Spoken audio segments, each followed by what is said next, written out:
All right, sir. So we're getting close to our start time of 7 p.m. Do you want to do a quick mic check and make sure all is in order? Yep.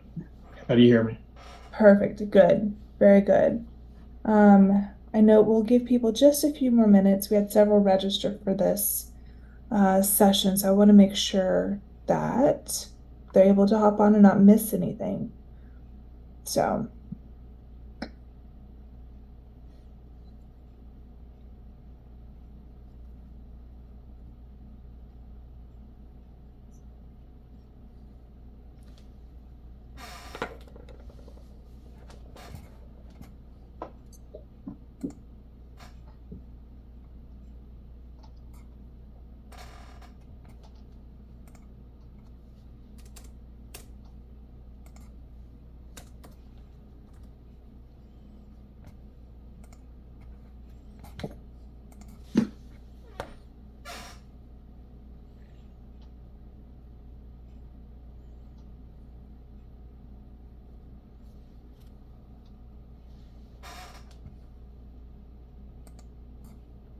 Do you want me to go ahead and buy that airplane ticket?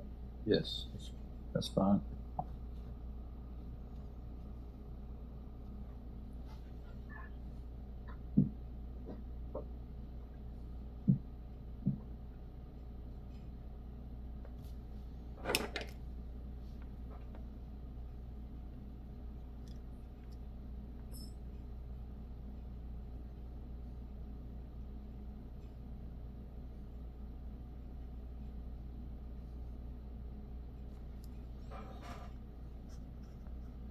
All right. Good evening, everyone. Thank you so much for taking some time out of your evening to join us. This is the Parent and Families Roundtable with the Commandant. So let's go through a couple of housekeeping things really quick. If you will please take a quick look at your screen and see that you are muted. We don't want to catch any of the background noise, so take a quick look there. There'll be an opportunity for questions and comments a little bit later on in the evening. So tonight we're going to have the Commandant give an overview and kind of walk you through where we're at right now with everything as it relates to the Corps of Cadets. This is a roundtable, so the intent is for this to be a discussion. So we will be looking for you to ask questions, give us your thoughts, provide some feedback a little bit later in the evening. The intent is for this to be about an hour in length, but please don't let that stop you from asking your questions. So I'm going to turn things over to the Commandant. He'll kick things off about 15-20 minutes, bring you up to speed on where we're at and where we would like to head, and then we will open the floor for questions and comments. Okay. All right, sir, over to you.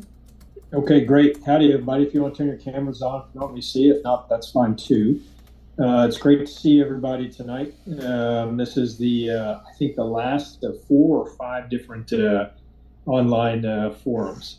So here's how I want to go through tonight. I'm going to spend about the first 20 minutes bringing you up to speed of where we're at today. And what I want to do is quickly walk through the 3 commitments that I came into in August 22, a little bit about the 100-day assessment and where we're at in that 100-day assessment, how we got to the 3 questions, talk a little bit about the pre-decisional plan that's out there, and the 3 things that were en route, what we're doing right now with the Corps in relation to those 3 questions itself.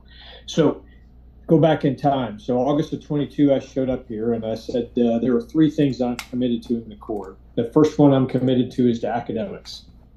So as you know, we've had about a 10-year run at academics, and this year is the highest grades we've ever had in the Corps. We're sitting at 3.22, continues to be higher than the university, continues to drive a whole lot of decision making in terms of how we approach the core itself. It's not the core or academics, it's the core and academics. And when you peel the onion back, you kind of go back to my predecessor's time and recognize there was a significant shift in the demand of the market. In this particular case, it was the services who flipped their model from what it meant to be able to go into the services to put grades above everything else. If you were one of the folks like myself who was here in 89 to 93, your camp score, you'd order a merit list from your professor of military science or naval science or air science, and then your grades. Well, that's flip-flop today. The second commitment was to the core experience, and I roughly define the core experience two ways. The first is we use a military-based cultural model to create leaders of character for the state and nation in every sector. In every sector, acknowledges that 60% of the core does not go in the military. Leaders of character read values, and using a military-based cultural model really focuses on where the services are at today and tomorrow, not where they were at before. But I define it a second way too, is the community and the family that comes from the core experience. And that all of us on this net really, really understand that, and is really sort of the heart of the line taken out of the pre-decisional post that I put on Facebook a few months ago. The third thing I said I'm committed to is it being a student-led organization. And I am extremely committed to this. So what does that mean to me? Student-led organization means you operate within the construct provided by the Commandant. You operate within that framework. We do that in any large organization. And then I further define it, that what I want to do is match authority commensurate to level of responsibility. Authority is decision-making space itself, that your ability to make decisions in that space. But the rest of it is where we have some challenges sometimes, is that we must hold ourselves and each other accountable within a set of values and standards. So when I look at it being a student-led organization, I also look at it being a leadership laboratory where there are a lot of decisions that get made within their authority, commensurate to their level of responsibility, that may not have been a decision I made. But that's okay. That's where the learning comes into play. And through this, we are coaching, teaching, and mentoring them to be better versions of themselves. So those are the three commitments. In the first 100 days that I was on as the Commandant itself, we laid out an analysis, external, internal, to look at how do we articulate a strategy around the March of 3000, which was something that was put in play about 6 months before I came on station. And we looked at about 6 different big ideas out there, and I'll talk about a few of them. But much of that was predicated on the why between the March of 3000, and also a strategic question I asked the president at the time: is the March 3000 about growth and transformation? She chose both. The why behind the March to 3000 is kind of important, and there are probably 5 different ways I look at it. The first is proportionality. When you look at the core proportional to the size of the university, we're actually shrinking relative to the size of the university. But I'm not sure that's the right answer. There's other answers out there. One is we have a core that's 2,000 plus or minus 300, and we want to go to 3,000 plus or minus 300. What you get is additional 1,000 leaders of character for the state and nation at a time we need it most. That's another way to look at it. A third way to look at it is that we are the people that most invest in this university 20, 30, 40 years from now are people like us that are on this net right there, that an emotional attachment to the university. A fourth way of looking at it is the physical aspect of it, is that everybody that comes to joins the Corps, right, for the reason of being in the Corps, that's about $30,000 times 1,000 cadets. That's about $30 million of generated revenue. But then there's a fifth way to look at it, is that it is a signal by the university and the system, an investment in this institution that most defines the character and culture of Texas A&M. That's where I choose to be at. There are 6 ideas. I'll talk about a few of them. One is growth, and the other is transformation, because this kind of affects the rest of the storyline. Growth is really about moving from a passive to active recruiting market.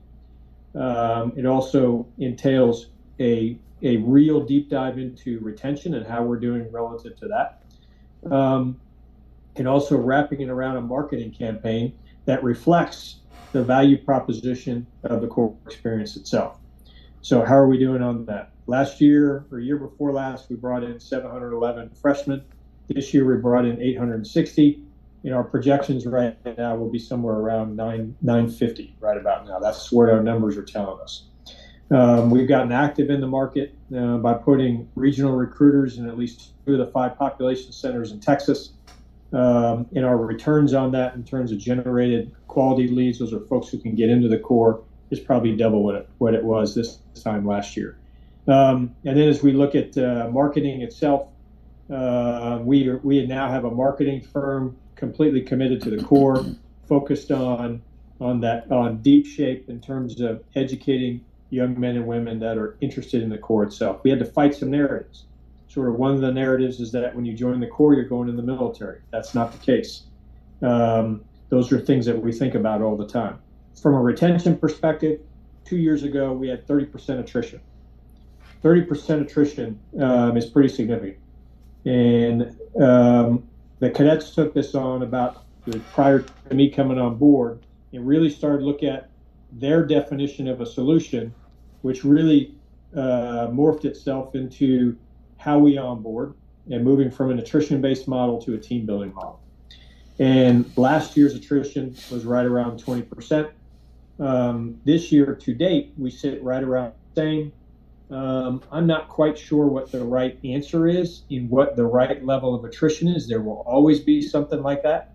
There's a wide variety of reasons of why people leave the Corps.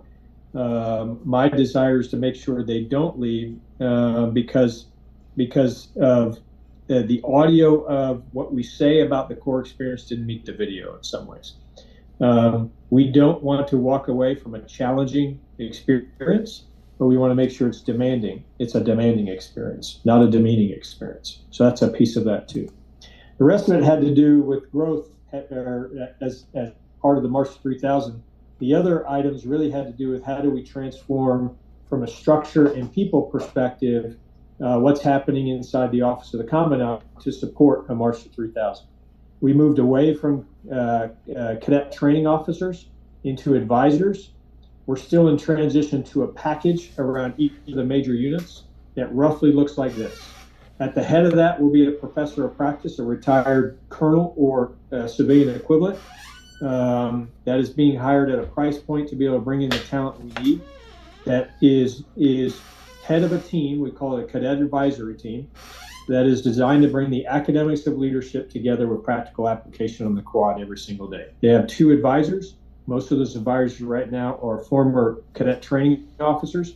They are going through a transition themselves, and what my desire is their role and responsibility, which is coach, teach, mentor, right? And then only step in when you need to. And then the rest of that package is one apex of the triangle, I guess you could say, would be Scholastics performance specialists. Those are the folks who chart the best probability of success for your student through their academic journey. And then the other apex of the triangle happens to do with what I call core performance coaches. We have 3 or 4 of them on station already. It's the realization that youth today are much smarter than maybe we were when we came here. But at the same time, the maturity level is probably 2 to 3 years behind in general where we were 20, 30 years ago. So let's focus on resilience, and those core performance coaches focus on physical, mental, nutrition, sleep, hygiene, and also spiritual fitness itself. So we have this triangle around, and the vision behind this is we treat each cadet like a D1 athlete, except we don't have NIL, but that's sort of the construct we want to put around all of our cadets. That is in transition right now. We are at the final stages of the hiring process that will go into interviews at the end of this month for the professors of practice. We hope to have them on the ground by the end of the summer for next semester itself.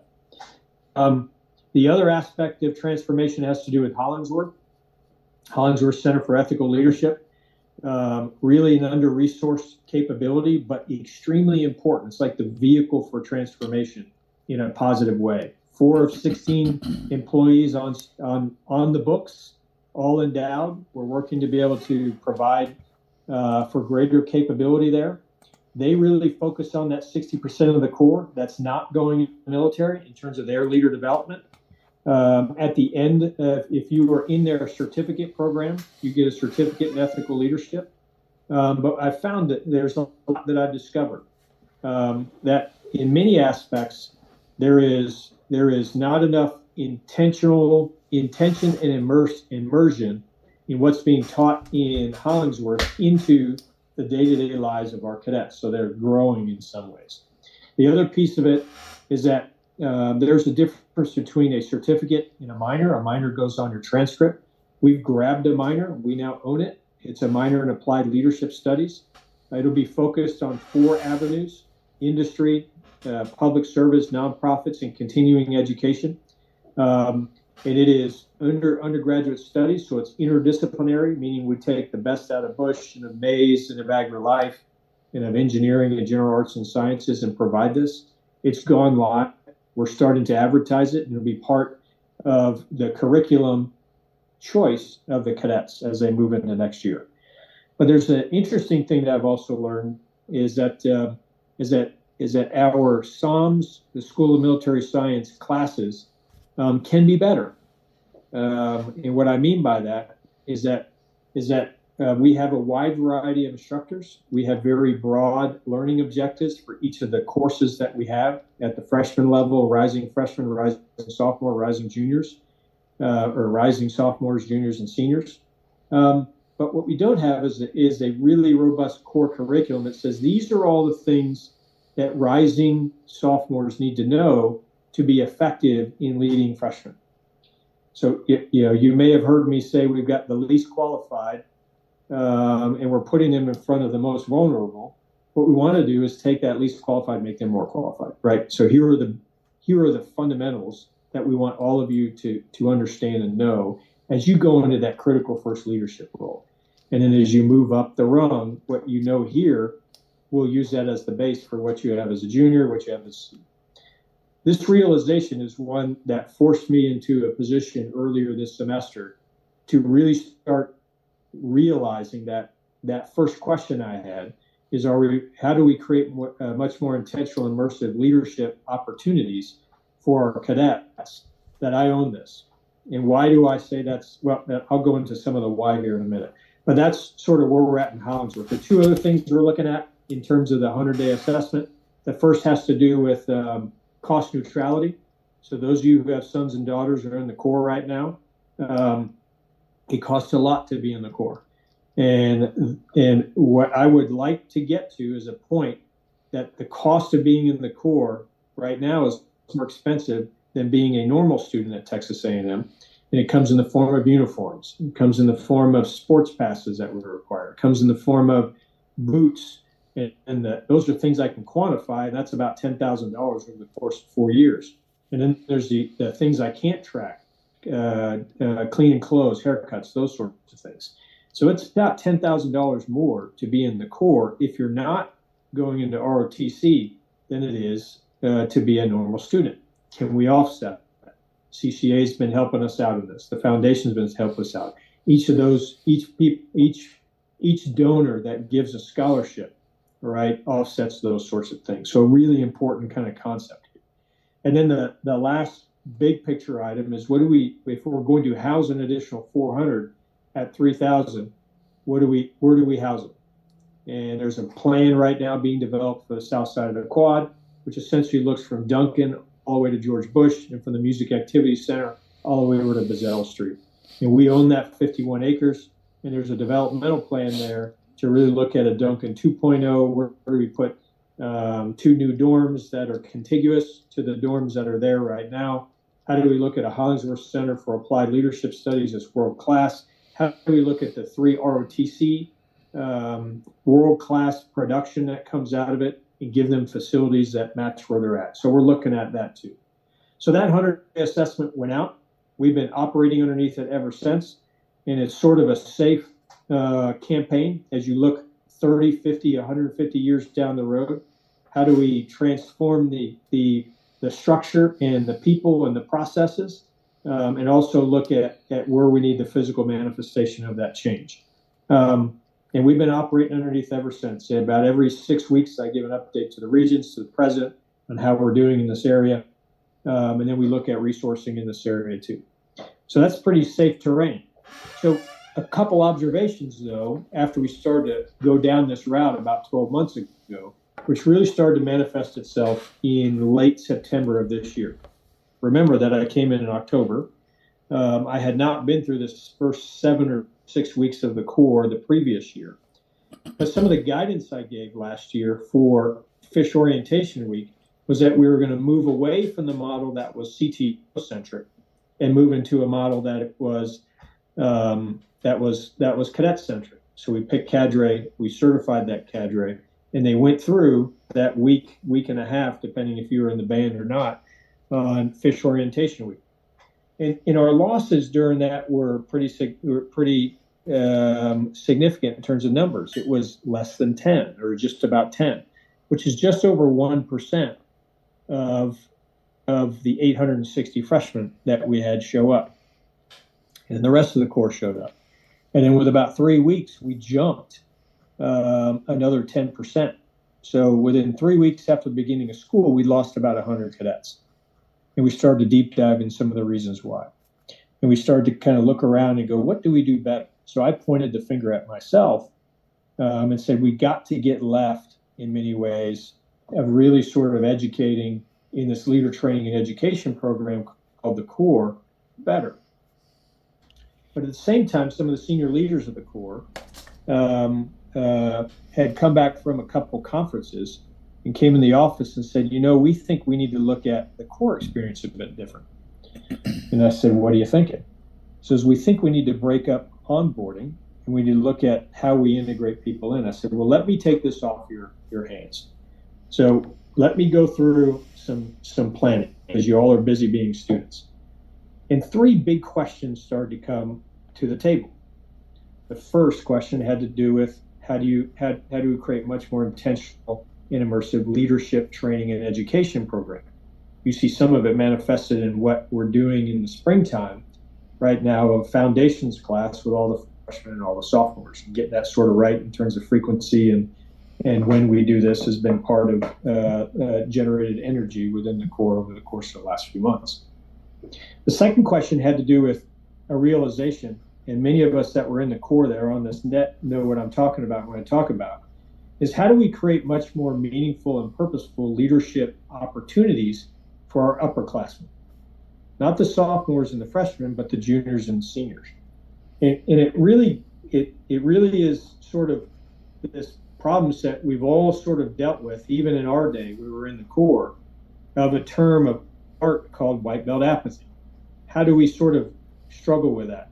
How do we create opportunities for those juniors and seniors, either in direct leadership and delegation or inside the Corps or outside the Corps, that helps their leader development to be much richer? So that's the second question. The third question really had to do with ownership of the Corps and ownership within the unit, responsibility to the Corps, responsibility to the unit itself.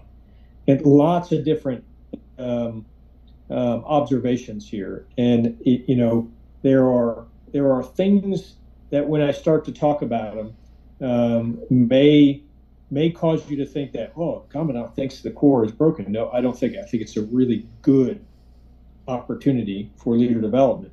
But there's some things there that have sort of shifted over time. And the only way I can kind of describe this is through a theory of leadership and organizational development called organizational behavior called practical drift. And practical drift, the theory of it is a slow uncoupling of original design from current reality. So original design, all right, we have a Corps with a common set of standards, common set of values itself. And we have the outfits. Remember, go back to that Corps experience of how strong I think the tension is between those two.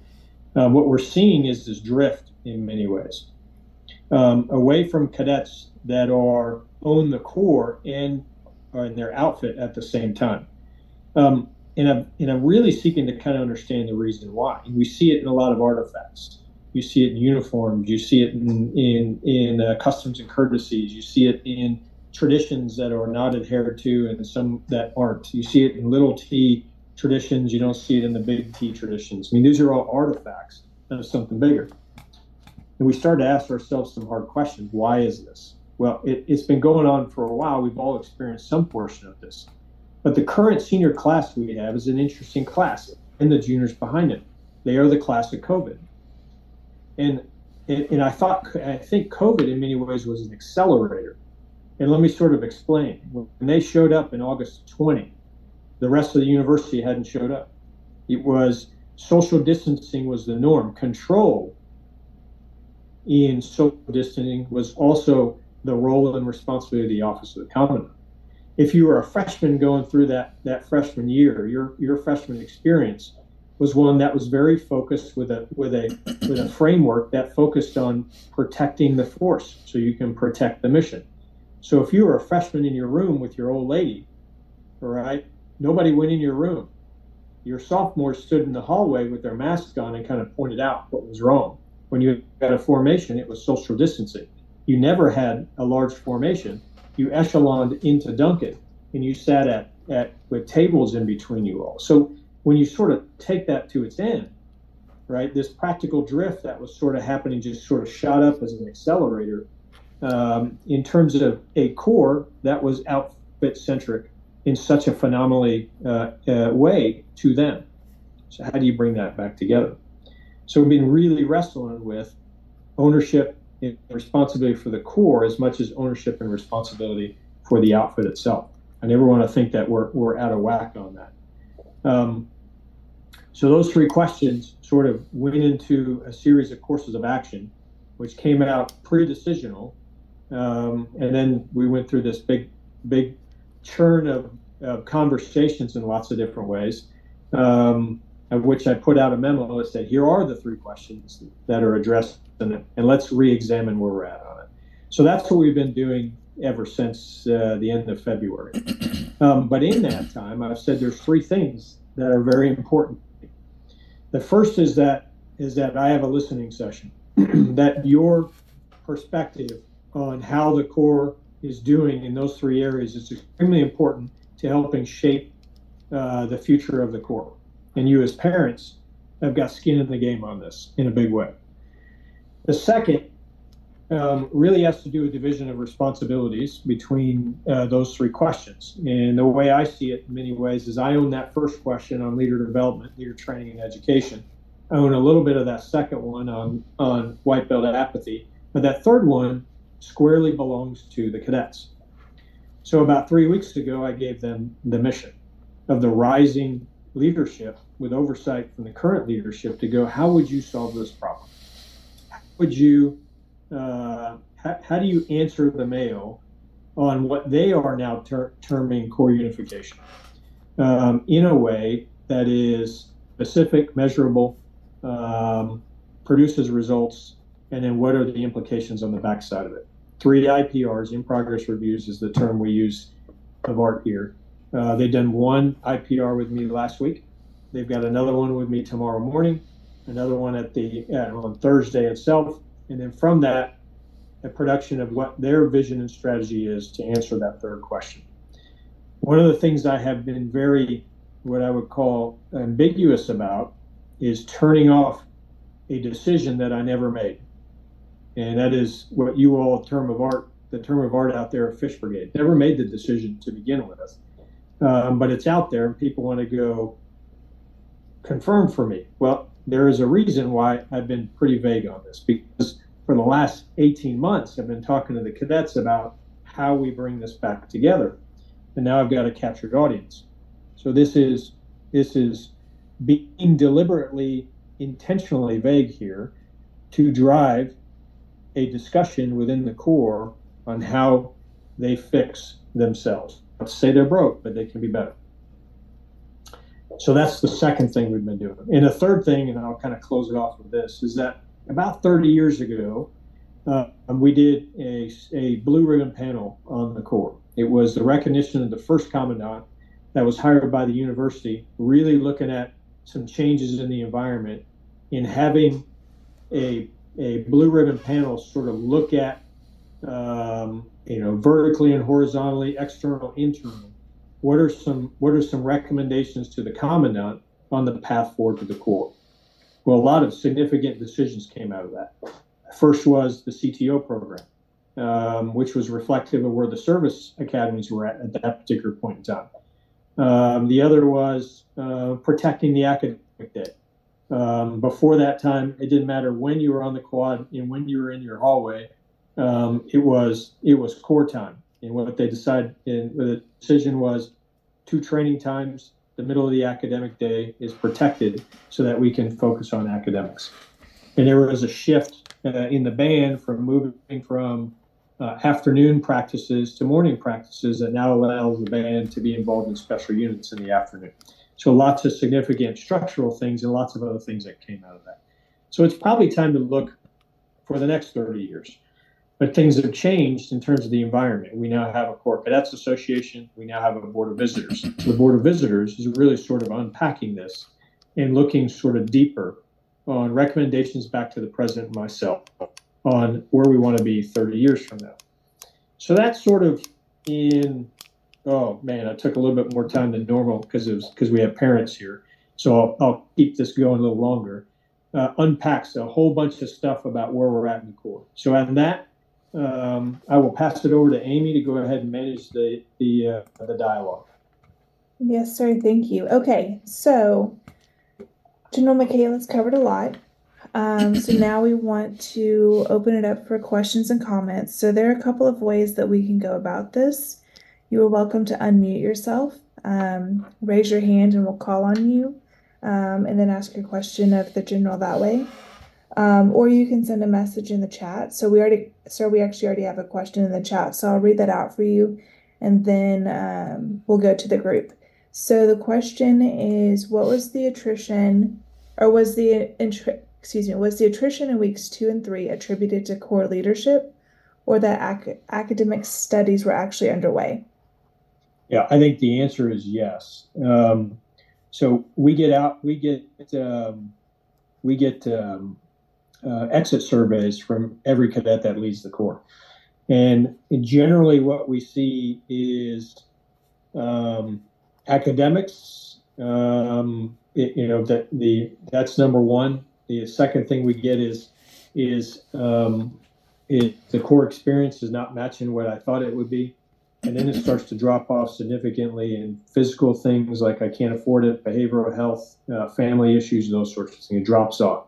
These two are the 2 primary reasons why.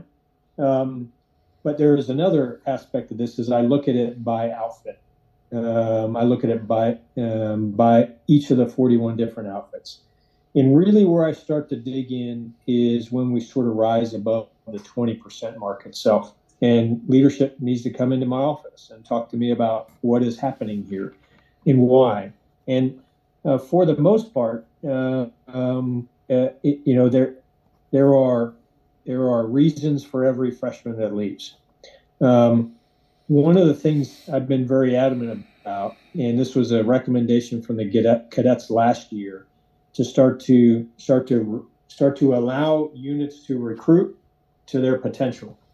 Also tie recruiting to retention itself. So the mode coming into last year was you can recruit 1.5 times the number of freshmen you keep. So if you have a bad year and you lose 50% of your freshmen, and there is not a counterproductive sort of quality within the organization, you can build back up over a couple years. If you have a good year of retention, sometimes that's a reflection of culture, you can expand the size of it. If you have a counterproductive culture and you have a culture of attrition in many ways, you're going to end up recruiting and attriting yourself out of existence. It's the Darwin scenario that we have in play. Interestingly enough, we have more good than bad in this area. And I think the problems that we're going to have in the Corps, probably in the next year or two, will be at what point are the outfits too big to be effective, and when do we start to split and create new outfits within the Corps itself. And that's the path I see happening right now. It's a good problem set to have. And I think that's going to start coming to the table here relatively soon. Hope that answers the question. Sir, Pat Sieber has a question. Go ahead, Hi, Pat. Hey, howdy, sir. So along those lines, on the recruiting piece, because I got some fresh information from my son this afternoon. My understanding was if the outfit recruited the freshmen, they could keep them. I'm just wanting to confirm whether that is valid, because the information they got today was they needed to have the names that they were tracking, that they had to give half the names back to the commandant's office. And so I'm just trying to confirm what is the policy for these folks. Sure. So I haven't heard that, Pat. So it'll be something I need to go back and look at. But you can recruit 1.5 times the number that you keep. And then in some outfits, you're going to have to create an OML. You're going to exceed that 1.5. Some never made it last year. Many did. Right. Okay. Well, I'll pass that. I'll pass that on. I know you'll see those guys later this week. So, Thank you.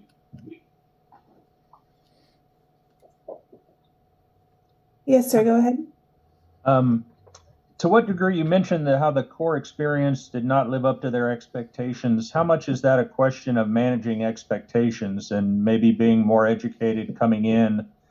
And could that be an artifact of increased recruitment to people who may not have originally had an idea that they were going to come here? So I think your question is to what degree is our message? Or could they be better prepared? Yeah. So what it takes to be a member of the Corps is that you say, I want to be a member of the Corps. So it's unlike the services where I got to look at physical, mental, criminal records and those sorts of things. You just got to get in a text saying that.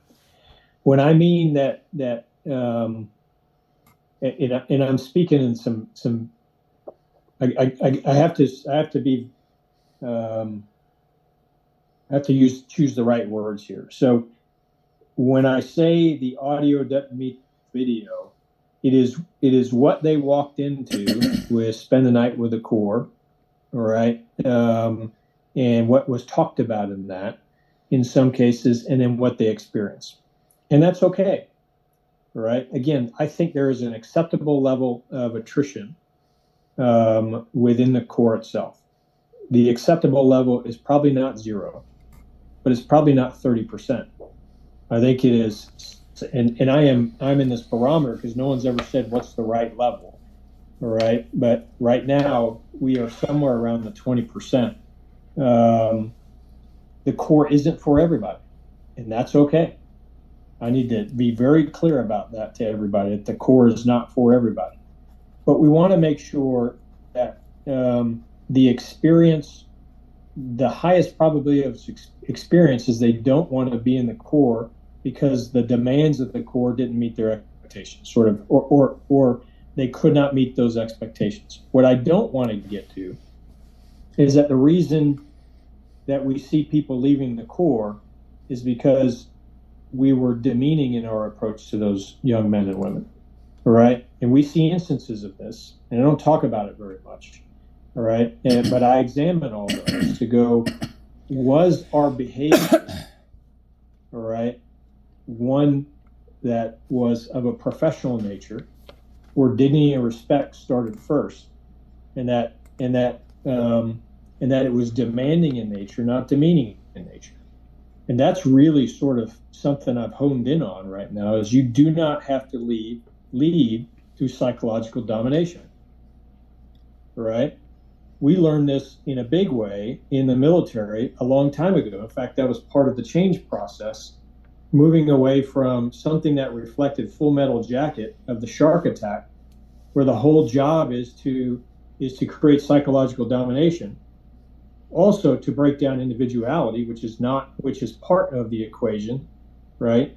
and moved away from psychological domination to let me be a coach, teach, mentor, and a disciplinarian. You can still establish respect. You can still establish quick fire reactions there.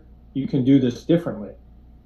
That's really sort of the challenge here. What we find in some ways is that when I challenge the cadets in the classroom, I go, define demeaning behaviors. And they can do it. Boom, boom, boom, boom, boom. Right? When you're attacking someone from a personal attacks and things, and you just kind of name those out.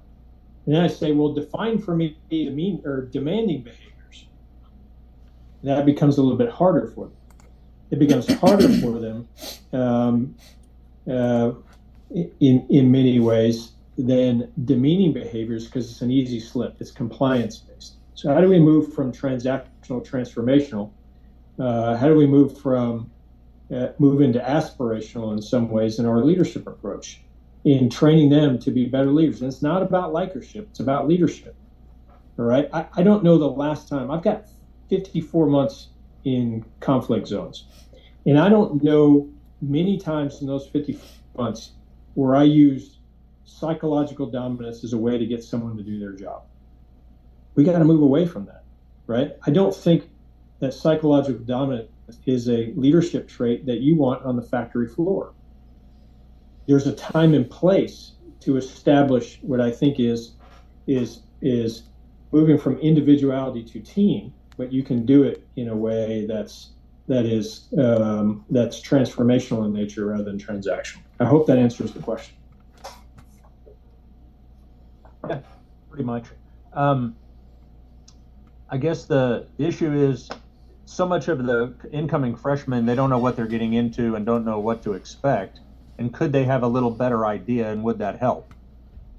Yeah, so this is where the extension of onboarding, that whole concept in the pre-decisional plan came to the table. So how do you create a cadre around an extended onboarding that allows them to understand standards, understand values, understand how to be prepared academically, understand from a resilience perspective how to drive through adversity, whether in the classroom, on the battlefield, or in life itself. That's how we get to what you're talking about here. So some form of that will come into play.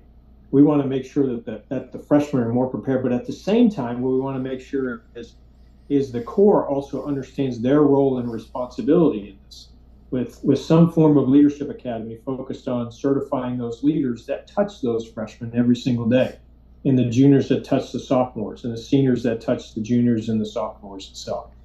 That's how you get an effective leader training and education program. So that's when I sort of look at where we're going to be in August. And I just had a text here from the incoming Corps commander of where his head's at on this. We're going to get to some form of an extended onboarding. It'll be outfit centric, right? We're also going to get to some form of leader certification in this process to make sure that we are better prepared or qualified when we touch those young freshmen and those juniors to the sophomores and those seniors to the sophomores and juniors. Okay, go ahead, Amy. Okay, so we're gonna jump to Owen. He's got his hand raised, and then we've got some questions in the chat. Go ahead, Owen. Hi there. Good evening, General, and thank you for hosting the chat. So, nice shirt, by the way. So, I come at this from a couple different lenses. I'm like many on the call, I'm the son of an Aggie. I was class 96, your era. My son is about to die. He's a zip. And am a executive in the private sector, and I like to hire Aggies. So as I look at what the Corps and the leadership they produce, just a lot of material you covered, I'd like to offer perhaps a couple comments. One is, you're right, my son's experience coming in during COVID was very different than others were. I think that as we see cadets who came through that we risk overreacting to a black swan event there. And many of the things that we saw come out of COVID,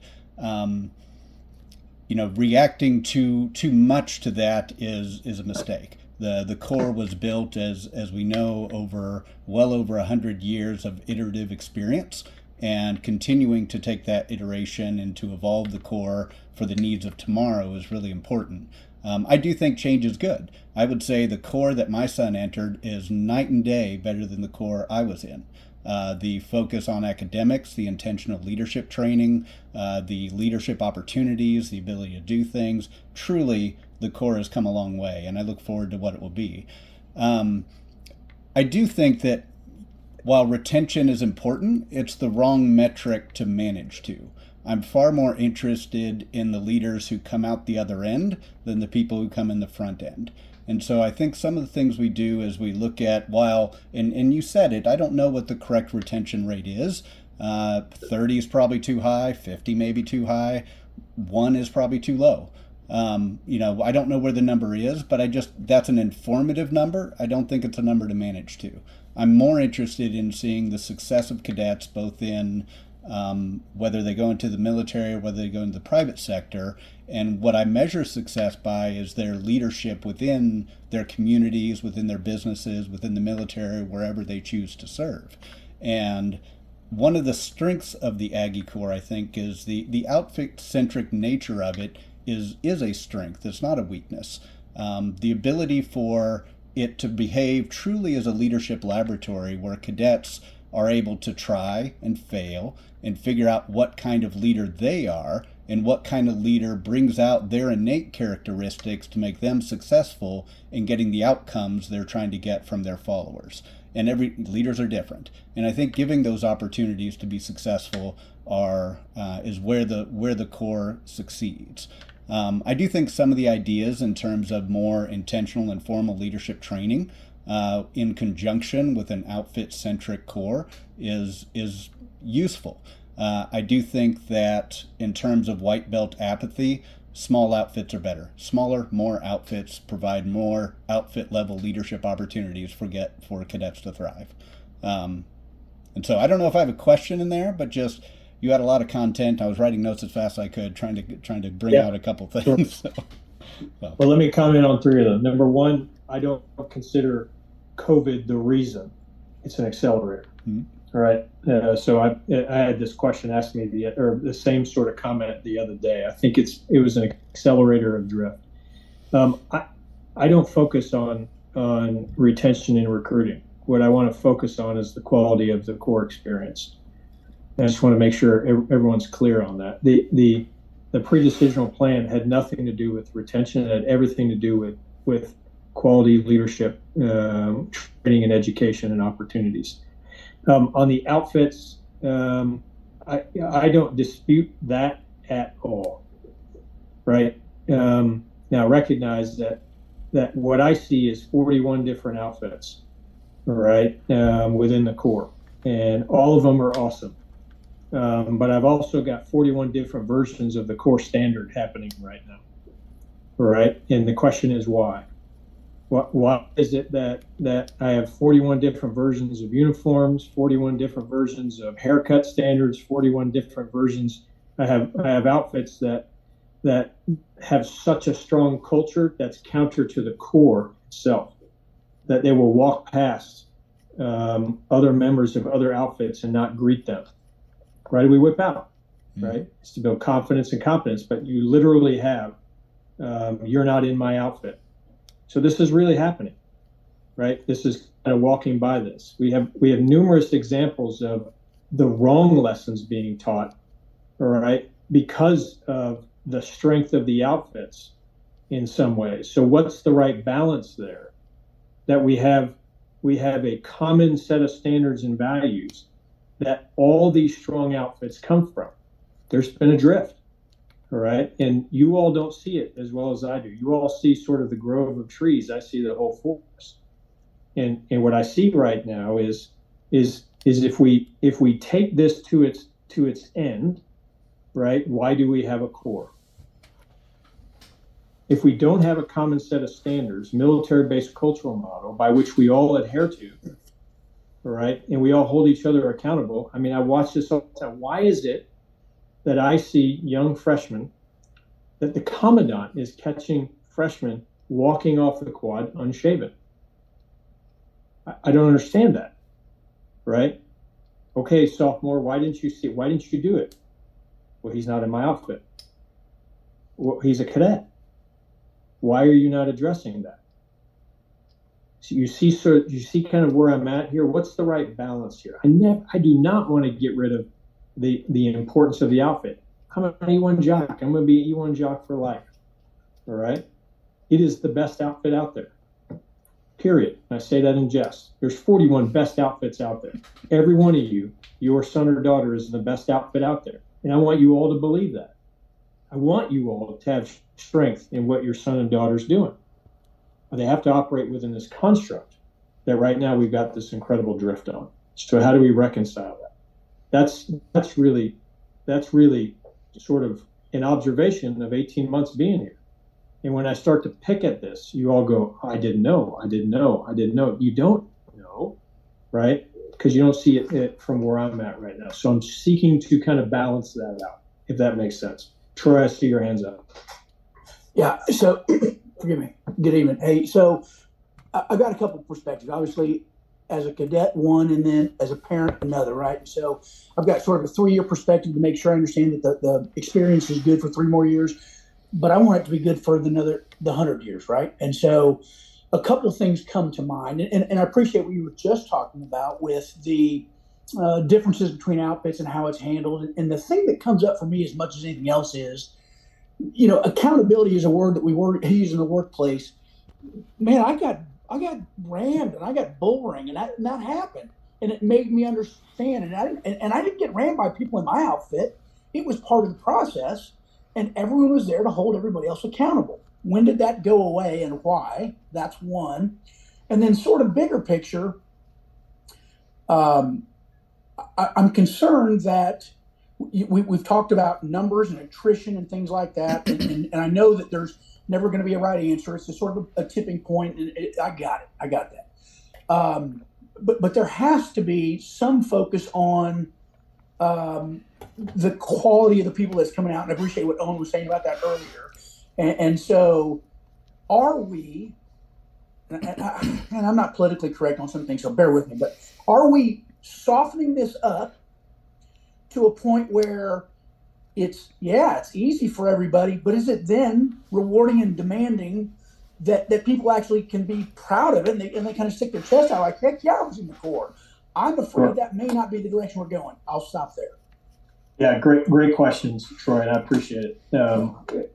So when the cadets asked me in the last IPR, because I had to kind of coach them through some things, they said, sir, what do you think is the number one challenge in the Corps? And I wrote one word on the board, and that board was accountability.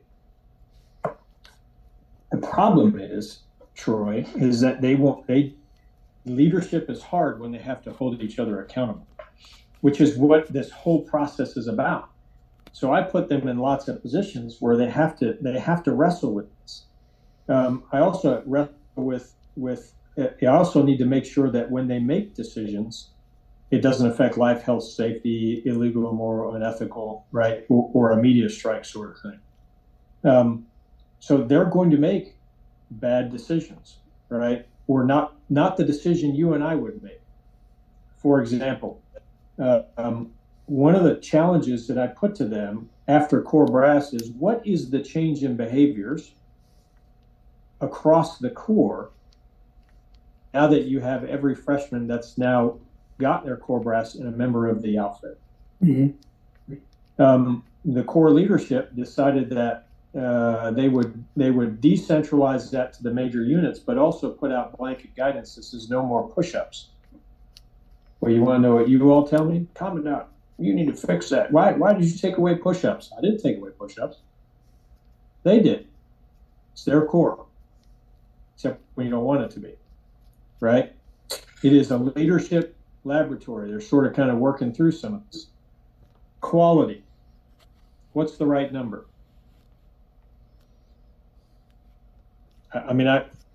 Is that a question? Answer. It's a rhetorical question, right? Yeah, of course. What's the right number? Is it 3,000? Is it 2,300? Is it 5,000? There's no number on quality. People go, well, Commandant, you want quality over quantity. It goes, no, that's not actually right. I actually want both. I think we can have both. I think we can have both in a substantial way when we focus on leader training and education. and we give everybody the best opportunity to develop into quality, because they don't show up here as quality in some ways. The last piece is on the softening of the experience. So, the things that we went through, Troy, way back when are illegal today. Fair. Right. Yep. So it's sort of a part of it. I think that hard is a relative term. Mm-hmm. Depends on where you're at, and I think their version of hard today is just as challenging as ours. Context is different. It may not be physical. You want to know where it's at? This, right? This is amazing stressor on them in some ways. And how do we help them through it? And they come here a few years less mature than we were when we came through here. So how do we help them move through this? So it's interesting that, I wrestle with this, Troy, because when I reflect on my experience, right, it's a lot different than theirs. But I will tell you, when you walk around the quad, it is demanding without a doubt. So I don't want to say that. Here's what I think: do hard things. We do hard things to build character, right? We just want to make those hard things make sure those hard things are demanding, not demeaning, right? That's a piece of it. Sure. And then we want to wrap this academic piece around it, which is really important too. So the accountability piece, though, I just want to be clear. If we don't make the cadets live in the world of accountability, they will struggle in wherever they go to next. It's not fun when I have to reprimand, hire, fire, make tough decisions, but I'm the one that gets to do that. And if I can't do that, then the company fails. So yeah, I'm 100% there. It is the number one challenge that I'm seeking to unpack. How do you hold yourselves accountable to each other, to yourselves, to a standard, to the values? Okay, Barb. Hi there. Howdy. Howdy. I am a mother of a 5th-year dead zip who's commissioning next month. And I would say within his buddy crowd, one of the things that comes up is just who's getting recruited and who's coming in. I know part of it sounds like it's part of their responsibility, but just ensuring the right profile. And they tend to favor more athletes that can, keep up with things. And I would also just note too, like, I'm hearing a lot of challenges about the cadets. I am not from Texas. I'm from California. I have never met such a high caliber group of young folks ever. I'm so proud of them and just so impressed. So I just don't want to lose that, because we're talking all these opportunities, that there are some incredibly outstanding people coming out of that org. Sure. Thank you very much for that. Here's what I want. I want everybody to walk away with. The Corps is a phenomenal organization. All right. It produces really great leaders. I am here to also move it to the next level. All right. What I don't want anyone to walk away with is the Commandant thinks the Corps is broken. I do not. There are some things that we need to reconcile. All right. But let's take good and make it great. And let's do it in lots of different ways. And I'm here every single day. And I think there is an incredible opportunity here when it comes to being much more intentional and immersive in the leadership education we do, right? That complements the practical application of what they do on and off the quad every single day. We want to make that better. Okay, Amy, back over to you. Thank you, sir. Let's just do a quick time check. A few minutes before 8. You say 15 more minutes? Sound good? Yep. Okay, so I'm going to jump into the chat. If any of you need to drop off, thank you very much, but I'll stick around for another 15 minutes. Yep. Sir, Bill Foster has a suggestion regarding, it's going back to talking about the loss of leadership knowledge during COVID. And so this question was submitted a little bit ago. Bill, if you're still on, if you want to go ahead and unmute. I'm unmuted. Can you hear me? Yes, sir. You're good to go. Okay, good deal. I apologize for not having a picture on this computer. I listened to you, General, at the TRA meeting a few weeks back, the Rudder Association, and discussions there. I was horrified and I think it just dawned on me what had happened with the Corps during COVID, where there were no formations to speak of, or what you described earlier. Yeah, that's your drift, or a good chunk of it. But that drift has been occurring for a lot of years. I'm talking, I'm class of '74, so I've watched it over the years. But my recommendation: these kids, they've heard a lot of old Army good bull stories. I'll mind my P's and Q's here, but so they want to be just as rough and tough as it was back in old Army days, which may or may not be somewhat exaggerated over time. I would recommend, rather than going, I was one of those that heard about your fish brigade thing. I disagree, anybody thinking that way. I'm glad to hear you say that was not your intent ever, or you never said that. But anyway, to get some of that back, why not utilize some of us old ags that went through the Corps back in the day? We're still some of us are still in touch with our outfits, and we would be, I'm going to speak for myself, but I think I can speak for a whole bunch. They would be willing to come down there and just talk periodically with the members of the outfit, and tell them that no, it's not all about how many push-ups you can do, and to hell with the grades and everything like that. But this is why we did what we did. This is how you do it. You do speak to everybody, and if somebody's in my class and you didn't speak to him, and even though I don't know him, and he's in another dorm, he's an aircraft or something like that, or he's a BQ, by golly, you better have spoken to him, because then old Army can land on him. But I don't know, it's an idea, because what you encountered there with COVID is horrifying to me. I don't think any military could stand up for it. And don't go with the service academy deals. My observation over the past 30 years, they're turning out wonderful politicians. A&M still turns out officers and leaders. And yes, I'm a very prejudiced individual. I'll let it go at that. I'm trying to be short. Yeah, so we do have mentorship programs, and I would highly encourage you all to get involved in mentorship. The challenge with mentorship programs in each of the outfits is a couple of things. Number one is sustainability. So really what it is a reflection of a couple key personalities that are hugely invested in the outfit. One of the things I've been challenging the board of visitors and folks is, how do we put a sustainable mentorship model? The second is that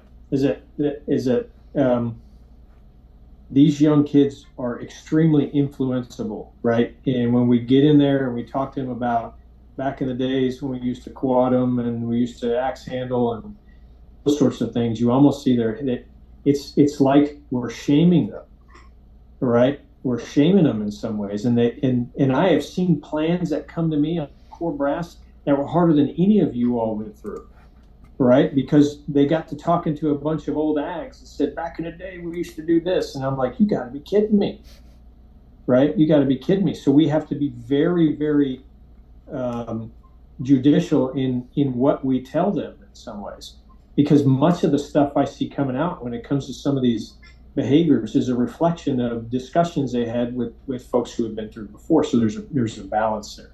So we think in the mentorship program, it's really kind of insightful that you all sit down and kind of here's where we're at. Here's what's illegal today. Here's where we're at when it comes to their experience, and then use that to help kind of tell them that, hey, you're a member of the Corps first. When we do the hump it, we all do it together. When you never walk past a mistake because you create a new standard, and all those things. What's military etiquette, customs, and courtesy about? Those things. That's where we need help. So please, connect with that outfit, and let's see if we can carry the water here. Amy. Yes, sir. Okay. This one has a little bit of setup, so I'm going to read through this. I asked my fish about the Hollingsworth Center back in January. He was unaware of it. I also just asked my junior about it. He said, I know they're in charge of some classes, but that's about it. I'm concerned options available to cadets are not being effectively communicated. What is the process to distribute information about these opportunities? Yeah, so that is where the scholastic performance specialists come into play. And every one of your cadets has a scholastic performance specialist they can go to and talk to. So, but let me dial it back just a little bit. The Hollingsworth, as I sort of talked about before, is to me the big vehicle for leader training and education for the Corps. Those professors of practice will be part of the curriculum design when they come in during the summer itself. We've just moved from certificate to minor, so your student may not be aware of it, that we're going to start offering it. We're offering it now. We have people in the program now, but really starting to advertise it. So we are in transition to highlighting all this. It's also the core curriculum that happens when you're a freshman, sophomore, junior, and senior around School of Military Science. That curriculum is being reworked too. So a lot of things on the table here, but the first place I would say is go talk to the scholastic performance specialist about how to get involved with it. Thank you, sir. Okay, this is an attrition specific question. Is the attrition level of 10 to 30% you mentioned from fish year to sophomore year, or fish year to graduating senior? Our current freshman attrition right now is above the mean. So it's 30% over the course of 4 years, which most of the losses come in the first year itself.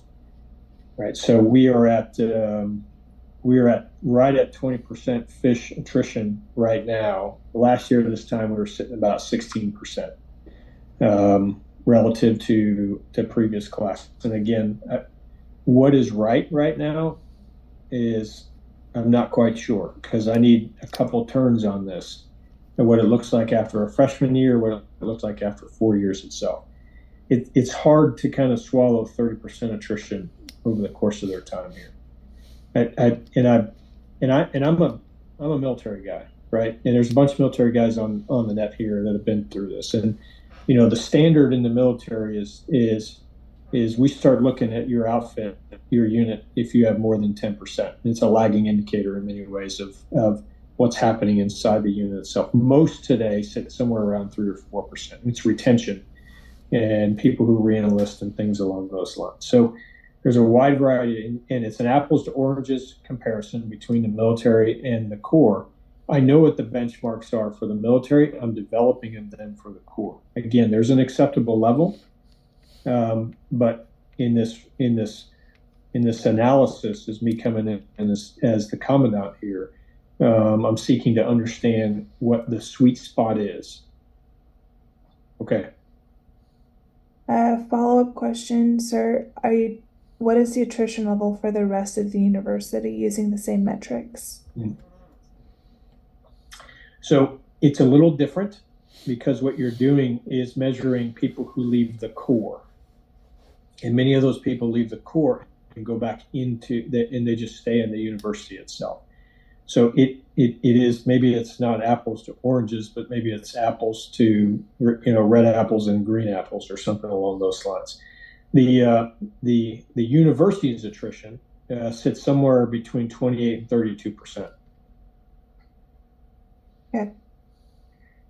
There was a question about successful outfits. How have we studied the outfits that are successful? And I think this is specifically referring to the recruiting retention piece. Sure. I think tough, demanding, team building cultures matter, right? There's nothing wrong with that, and we have many outfits that are good at that. So the challenge here, in many ways, is that tough, demanding team building culture being respectful of the overall military culture and standards of the core itself. We think we can get there, right? So we did. I got them all. I've got the list, right, of those that are all along the bell curve, and every one of them are unique in their ways of approaching development. They all exist for different purposes, anywhere from engineering to sports and everything in between. So it becomes a really fun environment to be in, to watch those personalities come forward. Okay, sir. Has core leadership reevaluated the presentation of information for Generation Z? Say that question again. Has core leadership reevaluated the presentation of information for Generation Z? The core leadership or the Office of the Commandant? So, Susan, will you unmute and clarify which group of leadership you were referring to? Office of Commandant. Okay. Great. Yeah. So I think the question is absolutely in everything we do, and now we're starting to look at Generation A coming down the pipeline itself. So when I give those broad generalities of sort of maturity levels, the other side of it is that Generation Z is very committed to purpose and to service, much more so than the previous generation. So I want to make sure we reflect that. We also know that attention spans are a little bit different. So how do you capture their attention? So I think that everything we're doing is reflective of the generation. We want to adapt to that generation. We also know their stressors are a lot different, right? And I talked about this Generation Z that is in A, is even the one coming down the pipeline is very much in tune with this. This is an appendage. You take this away from them, it's like taking away their arm, right? It also is really impacts their behaviors. There is, we have a rise in mental health in this generation, that this whole focus on resilience is designed to get left of harmful behaviors by really giving them a sense of themselves. What do they hold on to, right? What you all raised them with, what can we amplify in some way so that we give them something to hold on to in the stress of life itself. So I think we're very much in tune, and also starting to have to adapt to the next generation. Okay, Susan, you have your hand raised if you want to unmute and ask your question.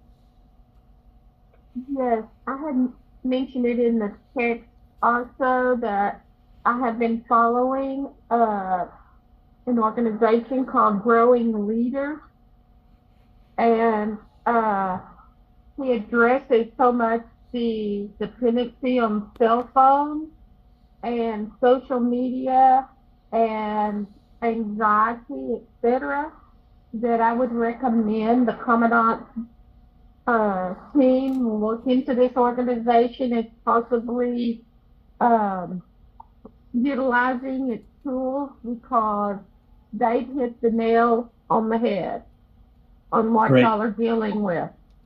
Yeah, thank you very much. And I think we're all struggling with this in some ways. When it comes to leading in a peer level organization, that's the hardest form of leadership as far as I'm concerned. You can figure that out, you can lead anything. And the struggles that I see in many ways is the struggles of the cell phone, in the virtual courage of everybody around it, right? And we see it in the memes, and we see it in social media and those sorts of things. And I see it in reflection to things that I do. There's a whole lot of virtual courage out there. So the issue is that the common response to struggles is sort of fight or flight.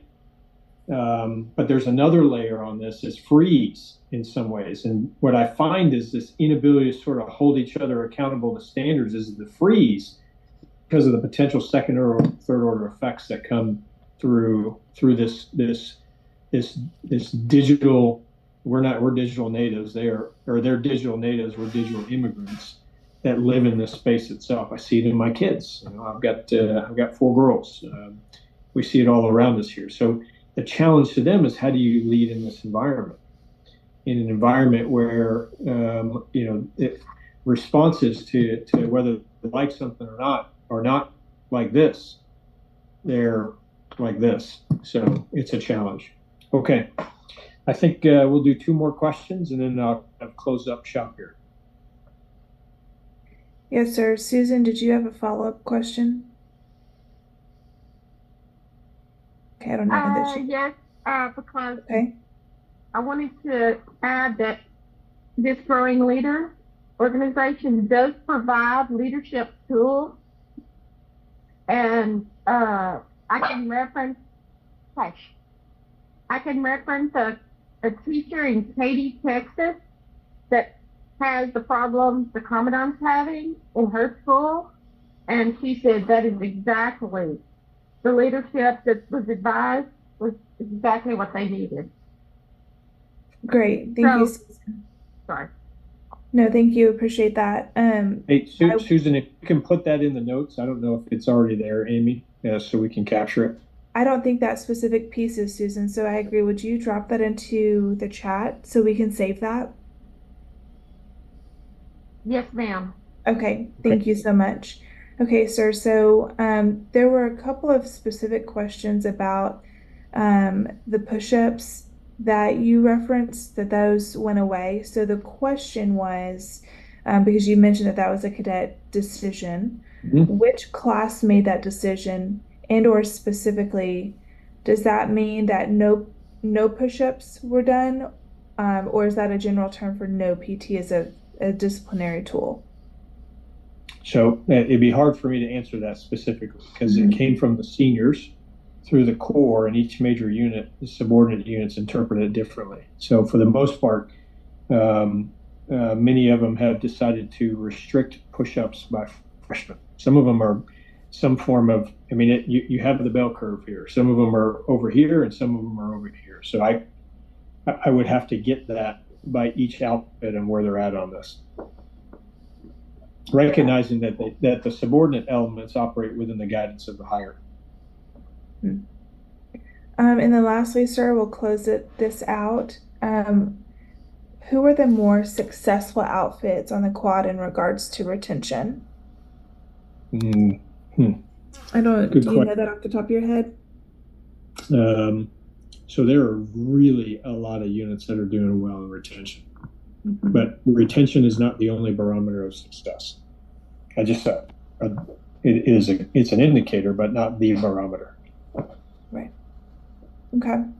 So I know that we have some more comments coming into the chat, so thank y'all for that. As we close out, look for an email tomorrow with a post roundtable survey. So that will give you the opportunity to provide any recommendations or solutions to the Commandant, and you'll also have the opportunity to ask questions. So look for that email from us. So everyone, if there was something in the chat that we did not have the time to get to, we are saving the chat, so know that. And then please look for that survey and take a few minutes to fill that out. Thank you everyone for your time. We appreciate you spending your evening with us. Sir, do you have any closing comments? I do. Two quick things. Number one is there's a sign that a class of 17 graduate that works for us put up on the wall the other day. He said, cadets and former cadets hate change, but cadets and former cadets hate the way it is. So I thought that was rather humorous. And that's sort of, that's it, no matter what happens, my goal is to make sure that this Corps is even better than what it is today, recognizing the strong tradition that defines the Corps. The second is maybe an Earl Rudder story. So when he made the Corps non-compulsory and allowed females to go to Texas A&M, the cadets rioted. All right, they picketed outside his house, which was the old president's house.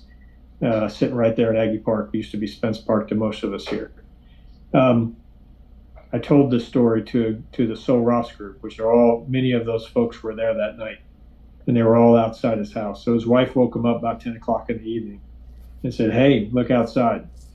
And he looked outside and looked back to his wife and said, "They'll get over it." And where we're at today as a university. So I leave those two as sort of ways to think about